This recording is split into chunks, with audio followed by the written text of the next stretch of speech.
Welcome, guys. So today I would love to talk about something that one of the readings in the Mass today, where Jesus Christ was telling the people that the bread I will give you is going to be my flesh and blood, and that if you eat of this bread, that you live forever. We all are familiar with that saying. You know, then the Jesus Christ was growing popular. Then he was already feeding the people. Changing the 5 loaves of bread and the 7 fishes and all that, multiplying them into thousands. There's something that Jesus Christ wanted to do then. He wanted to separate. That was where he started the separation of wheat from chaffs. He wanted to separate those who came to him with faith, who knew him, and those who were coming to him because of what they could gain from him.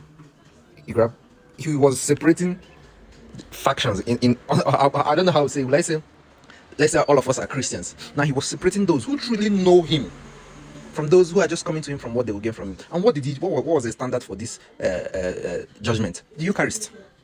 If you truly believe that Jesus is God, he has already demonstrated to you that he can turn water into wine. So that means he can change the molecules of elements. He can change elements into another thing. So therefore, if he can change water from wine, he can change a wine into his own blood. He is God. Would you limit him? Would you limit Jesus Christ? He can change that wine into blood and change that bread into his own flesh. Do you believe? It's a matter of belief. Jesus wanted to know those who truly knew him, who truly knew that he is God in flesh. But both his flesh and his spirit is God. He's not just God in spirit. Even his flesh was God. And he can turn anything into that his flesh because he is God. And then he can give it to you and you eat and you start transforming yourself into him. That's the plan. That's the plan, bro. You don't get any better than that, bro. For you to transform into Christ through the Eucharist. The Eucharist, it transforms you. When you eat it, you become more like Christ. You start having his cells inside your body. That's the plan. That's the plan of Jesus Christ. For us to become like him both in flesh and in spirit. We behave like him. He teaches us to love one another, to sacrifice, to carry across. That's us imitating him in spirit.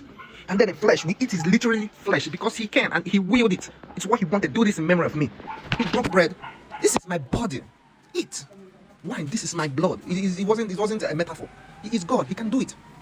He is God. He can do it. So the Eucharist in the Catholic Church, you see why the Catholic Church is very special.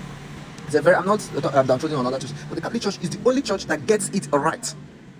That gets this thing that Jesus Christ is teaching. The Catholic Church is the only church that understands it and is getting it and is doing it every single day in the Mass. Because it's the main thing that Jesus Christ came for you to believe that he is God and for us to become like him. All right, bye.